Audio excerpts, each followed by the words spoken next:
Good morning, welcome on the YouTube channel of आशीर्वाद academy Israna. Last lecture में हमने exercise 1.2 complete कर ली। अब हम एक्सरसाइज 1.3 स्टार्ट करते हैं। उससे पहले theorem 1.3 is let p be a prime number if p divides a square then p divides a where a is any positive integer। Simple भाषा में बात करें कि अगर कोई प्राइम नंबर किसी पॉजिटिव नंबर के स्क्वायर को डिवाइड करता है देन वो उस नंबर को भी डिवाइड करेगा। क्लियर? कोई भी प्राइम नंबर अगर किसी नंबर के स्क्वायर को डिवाइड करता है तो वो उस नंबर को भी डिवाइड करेगा। फॉर एग्जांपल 3 एक प्राइम नंबर है। 3 जो है मान लेते हैं कि 81 को डिवाइड करता है 3। ठीक है, तो 81 किसका स्क्वायर है, यानी कि 3 जो है 9 के स्क्वायर को डिवाइड करता है, तो ये 9 को भी डिवाइड करेगा। ये आपको बस एक स्टेटमेंट याद रखनी है कि अगर कोई भी प्राइम नंबर किसी पॉजिटिव नंबर के स्क्वायर को डिवाइड करता है तो वो उस नंबर को भी डिवाइड करेगा। क्यों करेगा? सिंपल सा छोटा सा प्रूफ है इसका, बिल्कुल एग्जामिनेशन पॉइंट ऑफ व्यू से इंपॉर्टेंट नहीं है। मैं आपको हल्का से इसका रिव्यू दे देता हूं प्रूफ का। मान लेते हैं कि एक कोई नंबर है जिसके प्राइम फैक्टराइजेशन दिए हैं p1 into p2 into p3 so on pn। Last lecture में जब हमने फंडामेंटल थ्योरम ऑफ अर्थमेटिक की थी तो हम ये कह रहे थे फंडामेंटल थ्योरम ऑफ अर्थमेटिक क्या कहती है कि कोई भी पॉजिटिव इंटीजर है हम उसकी प्राइम फैक्टराइजेशन कर सकते हैं और वो प्राइम फैक्टराइजेशन कैसे होती है? यूनिक। क्लियर? तो a मैंने कोई पॉजिटिव इंटीजर माना और ये p1 p2 और ये सारे क्या है where p1 p2 pn are primes. ये सारे क्या है? प्राइम्स। अब हमने ये प्राइम फैक्टराइजेशन मान ली, p1 p2 सारे क्या है? प्राइम्स। अब ये प्राइम हो सकते हैं सारे अलग अलग हो सकते हैं ना भी अलग हो। ये कोई नंबर ऐसा हो जिसकी प्राइम फैक्टराइजेशन हमने देखा है बहुत सारे 2 की पावर 3 इंटू 3 की पावर 2 आती थी, तो दो ही तो प्राइम फैक्टर आ रहे हैं। तो हो सकता है ये सारे डिफरेंट है, हो सकता है सारे डिफरेंट नहीं है, हो भी सकते हैं नहीं भी हो सकते हैं। अब सीधा ए की वजह से तो हम बता नहीं सकते। ठीक है, क्लियर इतनी बात आपको? कोई एक ए नंबर मान लिया हमने जिसकी प्राइम फैक्टराइजेशन है p1 p2 p3 pn and so on. So a square क्या होगा? A square is p1 p2 p3 so on square, तो दो बार हो जाएगा ना, p1 p2 p3 and pn so on. तो इसको हम फर्दर ऐसे लिख सकते हैं p1 square p2 square p3 square and so on pn square. ये है बात। एक चीज गिवन है, गिवन क्या है? p भी a prime number if p divides a square. Given है p डिवाइड्स a स्क्वायर। यहीं से प्रूफ हो जाएगा इस लाइन से। p जो है वो a स्क्वायर को डिवाइड करता है, यानी कोई प्राइम नंबर किसी पॉजिटिव नंबर के स्क्वायर को तभी डिवाइड कर सकता है जब वो उसकी प्राइम फैक्टराइजेशन के अंदर आ सकता है। अगर वो उसकी प्राइम फैक्टराइजेशन के अंदर है तभी तो डिवाइड करेगा। अगर प्राइम फैक्टराइजेशन के अंदर है ही नहीं तो फिर डिवाइड कैसे करेगा?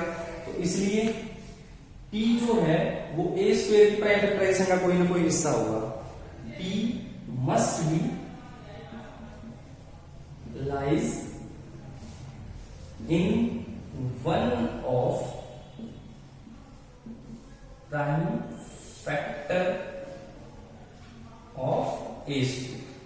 ठीक है, p जो है वो a स्क्वायर को डिवाइड करता है तो वो उसके प्राइम फैक्टराइजेशन का हिस्सा होगा। एक बात ध्यान से देखो, जो a के प्राइम फैक्टर है और जो a स्क्वायर के प्राइम फैक्टर है वो अलग है।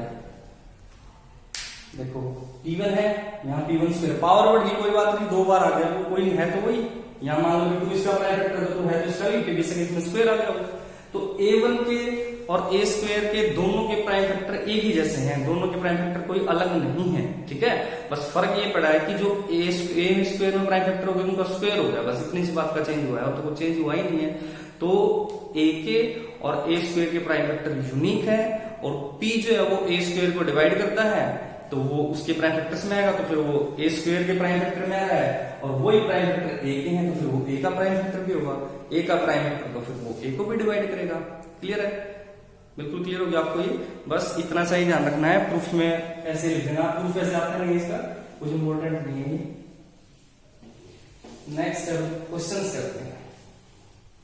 अब जो हम क्वेश्चन करेंगे वो सबसे सबसे ज्यादा इंपॉर्टेंट है, वो एग्जाम में 100% श्योर है कि वो एग्जाम में आएगा ही आएगा प्रश्न। तो उससे पहले एक छोटी सी बात मैं आपको बता दूं, method of contradiction. Method of contradiction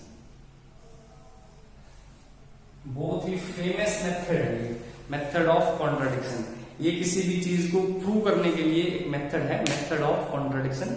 इसमें होता क्या है, इसमें ये होता है कि जो हमें प्रूव करना है हम उसका अपोजिट सपोज कर लेते हैं। ठीक है, जो भी चीज प्रूव करनी है उसका अपोजिट सपोज कर दो। जैसे कि किसी चीज को पॉजिटिव प्रूव करना है तो हमें सपोज कर लेंगे वो नेगेटिव है, या किसी चीज को नेगेटिव प्रूव करना है तो हम सपोज कर लेते हैं कि वो पॉजिटिव है। अब जब किसी चीज का अपोजिट सपोज करेंगे तो कुछ ना कुछ आगे चल के अपोजिट बात भी आएगी जो पॉसिबल नहीं होगी, तो वो जाके उस चीज को हम बोल देंगे ये कॉन्ट्राडिक्ट कर रही है फैक्ट को। This is the method of contradiction. जो चीज प्रूव करनी है उसका अपोजिट सपोज करके चलो और वो कोई ना कोई प्रॉब्लम क्रिएट करेगा, वहीं पे जाके हम बोल देंगे कि जो हमने सपोज किया था वो पॉसिबल नहीं है। Clear?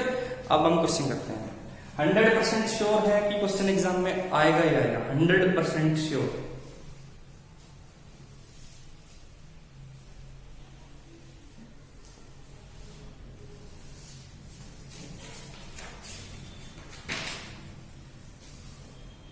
Question number first, exercise 1.3।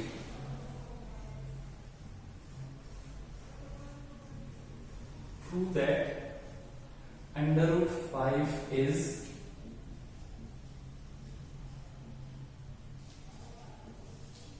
irrational। Prove करना है, प्रूव दैट √5 is irrational। ठीक है, इसको हम मेथड ऑफ कॉन्ट्राडिक्शन से प्रूव करेंगे। मेथड ऑफ कॉन्ट्राडिक्शन कैसे अप्लाई करेंगे इसके ऊपर हमें क्या प्रूव करना है, प्रूव दैट √5 is irrational। अभी मैंने बताया था मेथड ऑफ कॉन्ट्राडिक्शन में क्या होता है, उल्टा सपोज कर लेते हैं, अपोजिट सपोज कर लेते हैं। तो प्रूव करना है इर्रेशनल, इर्रेशनल का अपोजिट क्या होगा, रैशनल। तो हम सपोज कर लेते हैं कि suppose √5 is rational। Okay, solution, let us assume √5 is rational। Suppose कर लिया कि √5 क्या है, रैशनल नंबर है। ठीक है, रैशनल नंबर के बारे में काफी अच्छे से पढ़ रखा है। रैशनल नंबर्स क्या होते हैं, the numbers which can be written in the form of p by q where q does not equal to 0 and p and q are integers। Clear? तो अब √5 रैशनल है तो √5 can be written as p upon q। कोई भी rational number उसको p by q की फॉर्म में लिख सकते हैं हम, where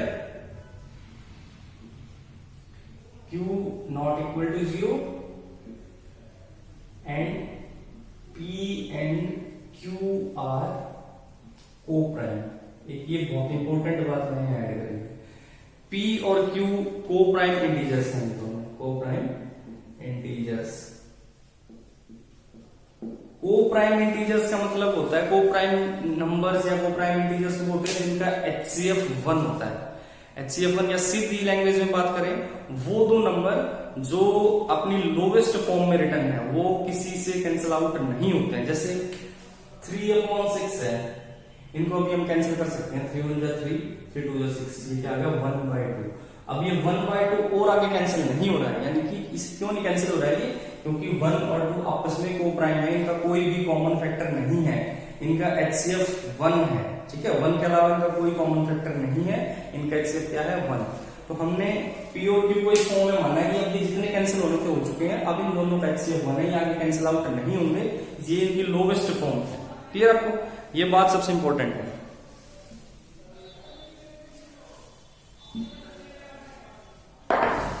next, squaring both side. Squaring on both sides।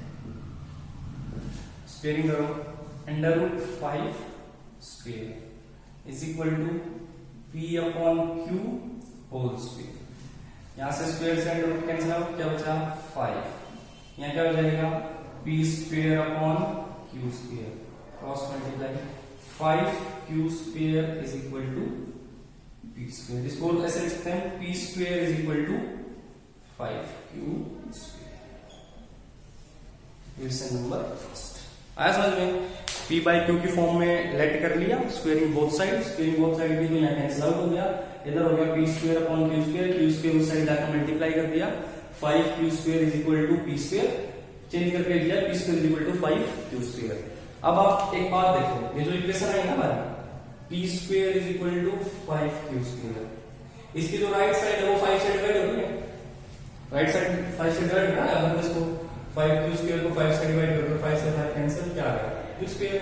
जो राइट साइड है वो कंप्लीटली डिवाइड हो रही है और राइट साइड और लेफ्ट साइड दोनों इक्वल है, तो लेफ्ट साइड भी कंप्लीटली डिवाइड हो जाएगी, यानी कि P square is divisible by 5, ठीक है, या 5 डिवाइड्स पी स्क्वायर, कुछ भी लिख सकते हैं इसमें हम। तो यहां से क्या क्लियर हुआ,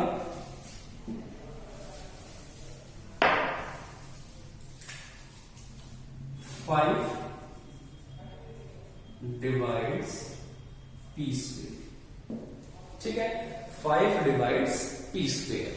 अब अपनी थ्योरम याद करो, थ्योरम क्या कहती थी कि अगर कोई प्राइम नंबर किसी पॉजिटिव इंटीजर के स्क्वायर को डिवाइड करता है तो वो उस नंबर को भी डिवाइड करेगा। क्या थी theorem? If p divides a square then p must be divide a। 5 prime है, वो p स्क्वायर को डिवाइड कर रहा है, तो वो थ्योरम पढ़ी थी हमने, उसके अकॉर्डिंग क्या हो जाएगा,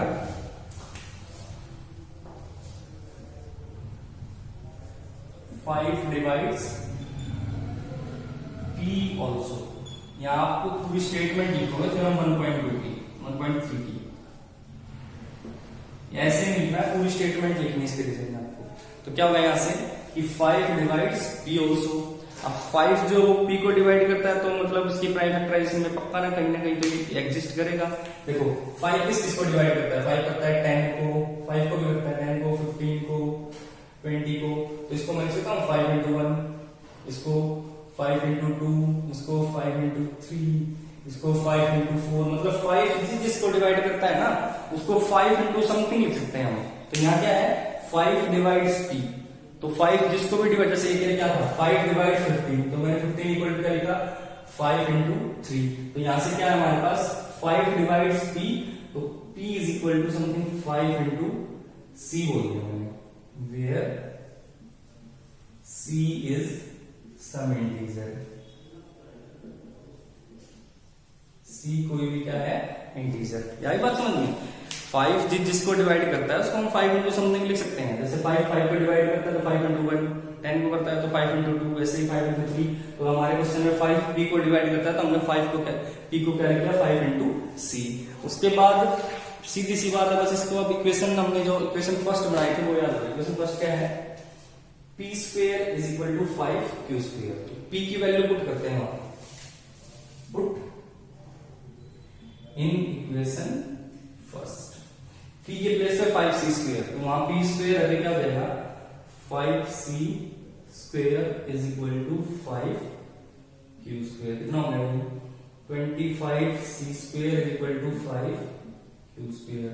5 इस साइड आगे डिवाइड कर देगा तो रह जाएगा 5c square is equal to q square, या q square is equal to 5 into c square. देखो इस बात से कुछ क्लियर हुआ, q square is equal to 5 into something, q square is equal to 5 into something. यहां क्या था p square is equal to 5 into something था, तो हमने क्या लिखा था p 5 डिवाइड्स p स्क्वायर। तो सेम कंडीशन में है ना, p की जगह बस q है, तो क्या लिखेंगे हम 5 डिवाइड्स q स्क्वायर।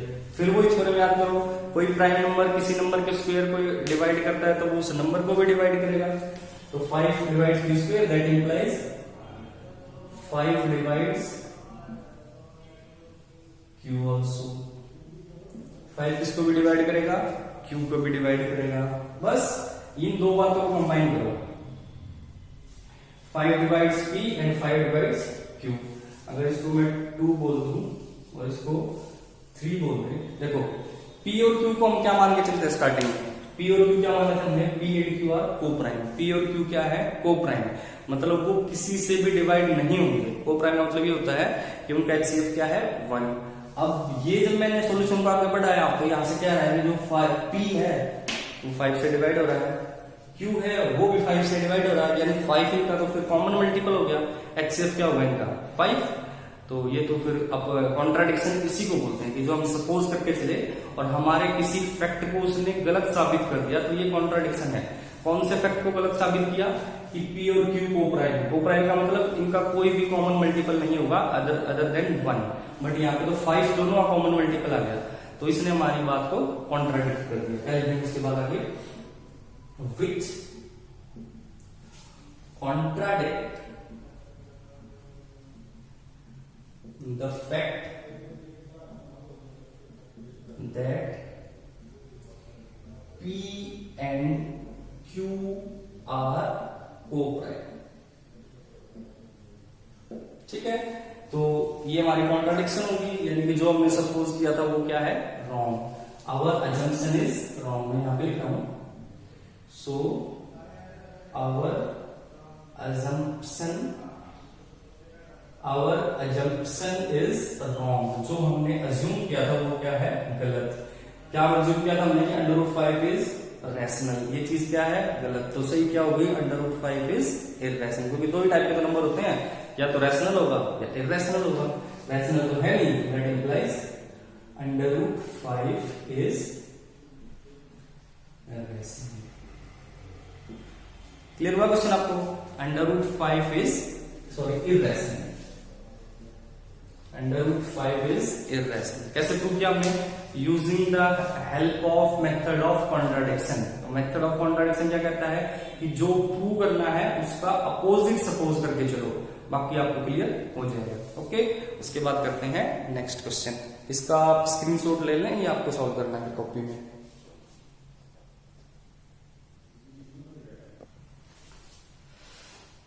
एग्जाम में जो क्वेश्चन आएगा वो जरूरी नहीं है कि √5 का ही है, बहुत सारे ऐसे नंबर है जो इररेशनल है, तो कभी कभी हो सकता है √2 आ जाए, √3 आ जाए, √7 आ जाए, √11 आ जाए। प्रूफ सबका बिल्कुल एक जैसा है, जैसा भी हमने ये प्रूफ किया ना, हमने सिर्फ अंडर जहाँ पे 5 था उसकी जगह जो भी नंबर आता है वो बस जैसे रिप्लेस करना है वहां पे। जैसे एक मैं क्वेश्चन करा देता हूँ, बाकी आपको फिर वो सेल्फ स्टडी करनी है। √2 इज इररेशनल, बिल्कुल सेम पैटर्न से, सेम तरीका, कुछ भी चेंजमेंट नहीं, जहां 5 लिखा था वहां जस्ट 2 लिखना है। क्लियर, अब √2 से स्टार्ट करते हैं। Late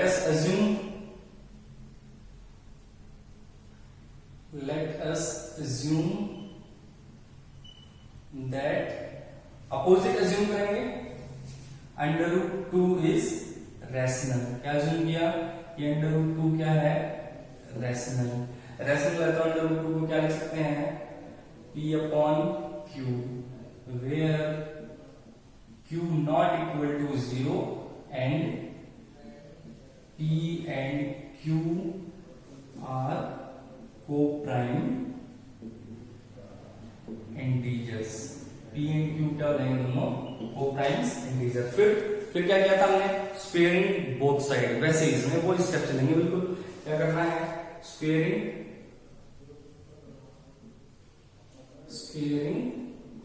both side.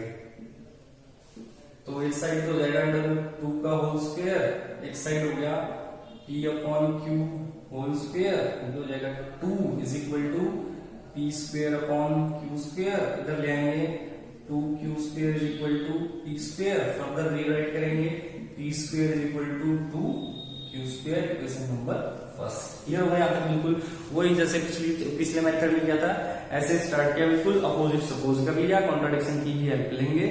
Opposite suppose कर लिया मतलब इररेशनल प्रूव करना है तो क्या सपोज करेंगे, इररेशनल का अपोजिट क्या हो जाएगा, रैशनल। रैशनल सपोज किया, √2 is equal to P/Q, where Q not equal to 0 and P and Q are coprime. Coprime word नहीं छोड़ना है, को-प्राइम इज मोस्ट इंपोर्टेंट, यही कॉन्ट्राडिक्शन लेके आता है। P एंड Q क्या है, को-प्राइम। ओके, यहां से फिर वही P² equal to 2 into something, 2 into something. पिछले क्वेश्चन में था 5 इंटू समथिंग, तो हमने लिखा था 5 डिवाइड्स P²। अब 2 इंटू समथिंग तो क्या लिखेंगे, 2 इंटू समथिंग में लिखेंगे 2 डिवाइड्स P²। 2 डिवाइड्स P² का मतलब क्या है कि 2 डिवाइड्स P ऑल्सो। P को ऑल्सो डिवाइड कर रहा है तो P is equal to something 2 into C, where C is some integer, where C is some integer, और फिर इसको पुट करते हैं, पुट इन फर्स्ट में पुट किया तो क्या हो जाएगा 2c स्क्वायर 2q स्क्वायर, लिखा हो गया 4c square is equal to 2q square, 2 side जाके डिवाइड करेगा 4c square upon 2 is equals to q square, 2 से कट कैंसिल होगा 2, तो होगा 2c square is equal to q square या q square is equal to 2c square. फिर क्या गया से q square is equal to 2 into something, यहाँ क्या था p square is equal to 2 into something, यहाँ तो हमने क्या लिखा था 2 डिवाइड्स p स्क्वायर, यहाँ है q square is equal to 2 into something, क्या लिखेंगे 2 डिवाइड्स q स्क्वायर, इसका मतलब है 2 डिवाइड्स q ऑल्सो। अब 2 जो है वो p को भी डिवाइड करता है और 2 जो है वो q को भी डिवाइड करता है, तो 2 दोनों का कॉमन फैक्टर हो गया, बट हमने उनको कोप्राइम मानना हुआ था। कोप्राइम नंबर वो होते हैं जिनका HCF 1 होता है, यानी अदर देन 1 का कोई कॉमन फैक्टर नहीं होता है, बट हमारे क्या रहे 2 आ रहे हैं, which contradict the fact that P and Q are co-prime। P and Q कैसे हैं co-prime, ये इस बात को कॉन्ट्राडिक्ट कर रहा है। So our assumption is wrong, so our assumption is wrong, that means under root 2 is irrational, under root 2 is irrational. ये बिल्कुल अब सारे क्वेश्चन ऐसे ही होंगे। अगर अंडर रूट 7 का क्वेश्चन आ जाता है तो जहां जहां अंडर रूट 2 लिखा है या जहां जहां 2 लिखा हुआ है वहां 7 आ जाएगा, पूरा क्वेश्चन ऐसे इट इज। ऐसे ही 11 में भी ऐसे ही 5 और 2 का तो हमने कर ही लिया, अंडर रूट 3 में भी 2 3 5 7 11, इससे ज्यादा क्वेश्चन आएगा नहीं, इससे अलग आ जाए तो तब भी कोई प्रॉब्लम नहीं है, बिल्कुल सेम रिप्लेसमेंट ही करनी है, अपने आपने मेथड सीखा है, क्वेश्चन कहीं से बजाए कोई प्रॉब्लम नहीं है। उसके बाद करते हैं क्वेश्चन नंबर 2 एक्सरसाइज 1.3, इसका आप स्क्रीनशॉट ले लीजिए।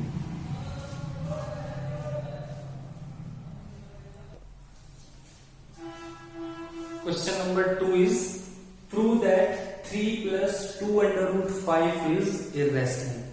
ये क्वेश्चन जब भी एग्जाम में आएगा दो तरीके से आता है क्वेश्चन, या तो डायरेक्ट ऐसे दे देगा prove that 3 plus 2 under root 5 is irrational, या कई बार क्वेश्चन में इसके साथ ये स्टेटमेंट भी लिख देता है given that under root 5 is irrational, कि आप ऐसा प्रूव करो कि 3 plus 2 under root 5 irrational है, जबकि उन्होंने खुद दे दिया कि under root 5 क्या है, कि under root 5 is irrational, तब तो हमें कोई नीड नहीं है प्रूव करने की कि under root 5 irrational है। बट अगर जैसा हमारी एनसीईआरटी में क्वेश्चन गिवन है, सिंपल सिर्फ यहां तक क्वेश्चन गिवन है prove that 3 plus 2 under root 5 is irrational, तो इस क्वेश्चन को करने से पहले आप अंडर रूट 5 को इरेशनल प्रूव करेंगे, अंडर रूट 5 इरेशनल प्रूव करने के बाद ही हम अपने नेक्स्ट स्टेप पे चलेंगे। तो अंडर रूट 5 इरेशनल कैसे प्रूव होता है वो आपको सिखा दिया गया है। अगर ये चीज गिवन नहीं है एग्जाम में तो पहले अंडर रूट 5 को इरेशनल प्रूव करके दिखाएंगे, उसके बाद 2 स्टेप का आगे क्वेश्चन है, फिर उसको आगे सॉल्व कर देंगे। क्लियर? बट तो मैं अंडर रूट 5 को इरेशनल प्रूव करा चुका हूं, तो मैं दोबारा नहीं करा था, तो अब मैं डायरेक्ट जो अंडर रूट 5 को इरेशनल प्रूव करने के बाद का स्टेप है वो स्टेप मैं आपके सामने यहाँ लिख देता हूँ। वो स्टेप कैसे होगा, वही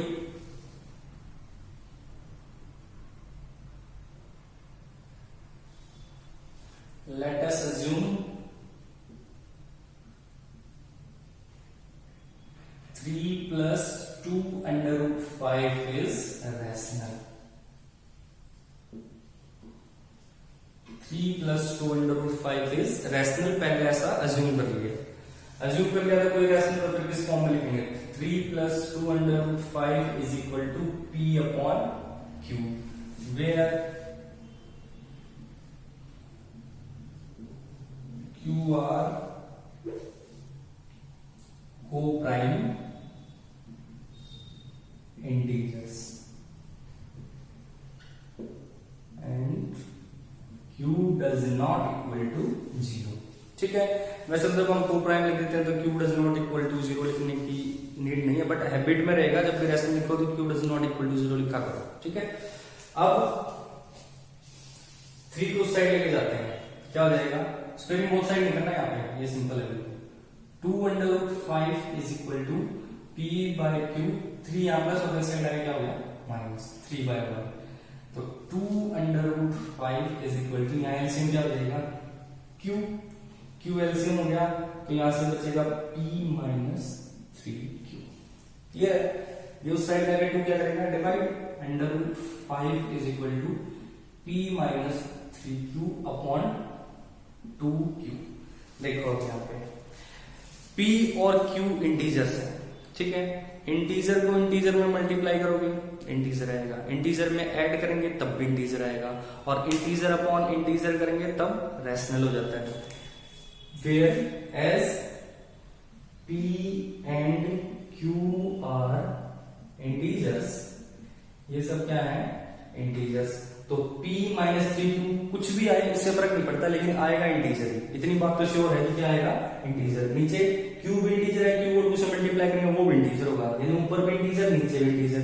इंटीजर अपॉन इंटीजर क्या होता है रैशनल, इंटीजर अपॉन इंटीजर क्या हो जाएगा रैशनल। इसका मतलब यहां से क्या होगा √5 इज रैशनल, बट √5 क्या होता है इरैशनल। अभी थोड़ी देर पहले प्रूव किया था, which is a contradiction, या which contradict the fact that which is a contradiction, यह एक कॉन्ट्राडिक्शन है। कैसी कॉन्ट्राडिक्शन है, एज √5 इज इरैशनल, √5 क्या है irrational, so our assumption is wrong, so our assumption is wrong, our assumption is wrong, that implies 3 plus 2/5 is irrational। जो हमने suppose किया था वो गलत है, 3 plus 2/5 ये क्या है रैशनल। क्लियर हो गया होगा। अब करते हैं क्वेश्चन नंबर 3।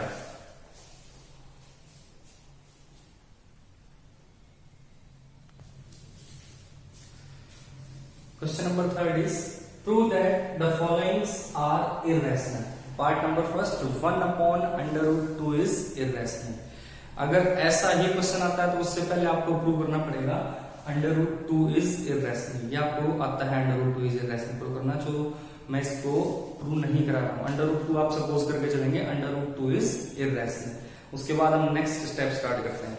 कई बार क्वेश्चन में गिवन भी होगा कि वेयर √2 इज इररेशनल। अगर गिवन है तो बहुत अच्छी बात है, नहीं गिवन है तो पहले आप √2 इज इररेशनल प्रूव करेंगे, ठीक है। उसके बाद का जो पार्ट है वो क्या है, फर्स्ट का सॉल्यूशन क्या है, let us assume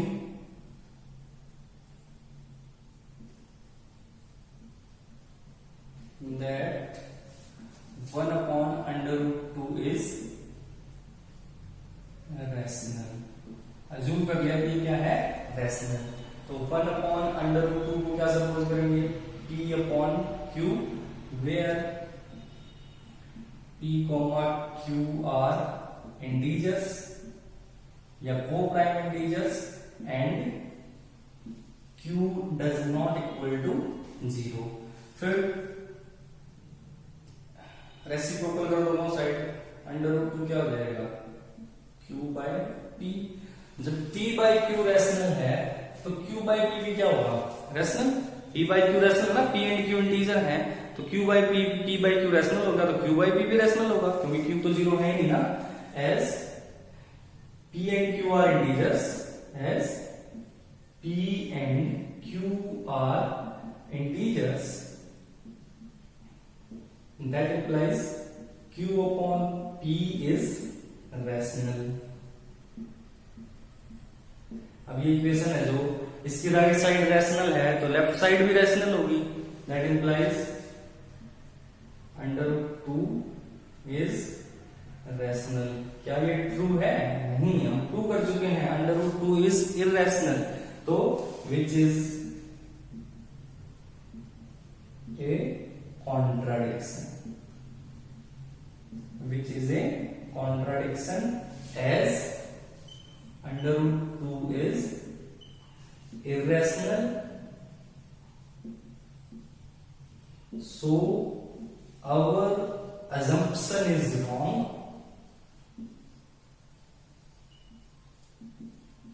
Our assumption is wrong.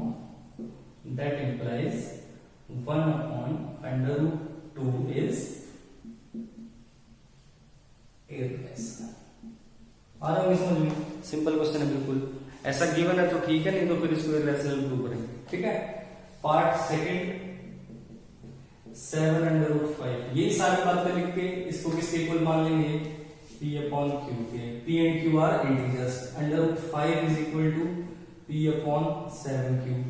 P integer है, Q इंटीजर है, Q की 7 से मल्टीप्लाई करेंगे तब भी इंटीजर होगा, तो P/7Q क्या हो गया? Is rational. अगर ये रैशनल है तो फिर ये रैशनल, यानी कि यही बात कर दोबारा, √5 is rational, which is a contradiction as √5 is irrational, so our assumption is wrong. इसी तरीके से सीधा आ जाएगा 7/5 is irrational। जो पार्ट थर्ड है वो क्या है? 6 + √2, वही मानेंगे P/Q। √2 is equal to P/Q - 6। 6 LCM ले लेंगे तो √2 क्या आ जाएगा? P-6Q/Q। ये क्या है? इंटीजर माइनस इंटीजर रैशनल, और इंटीजर अपॉन इंटीजर फिर रैशनल, यानी इस तरीके से क्या होगा? √2 क्या आ गया? रैशनल। बट ऐसा पॉसिबल नहीं है, √2 इज इररेशनल। तो इसके बाद ये भी पूरी चीज क्या हो जाएगी? इररेशनल। तो यहाँ पे हमारी एक्सरसाइज 1.3 कंप्लीट हो जाती है। 1.3 से 100% श्योर एक क्वेश्चन आएगा। स्टेटमेंट हल्की फुल्की चेंज हो सकती है, उससे कोई फर्क नहीं पड़ेगा। आगे पीछे 7, 3, 5, 11 कुछ भी हो सकता है, उससे कोई फर्क नहीं पड़ेगा। मेथड सीखना है, वो एक ही क्वेश्चन में सीख जाओगे। 2-3 बार रिपीट करके क्वेश्चन अपने हाथ से निकालोगे तो बहुत आसानी से क्वेश्चन क्लियर हो जाएगा। उसके बाद आपको ये खुद ट्राई करना है। Okay, all the best and have a good day.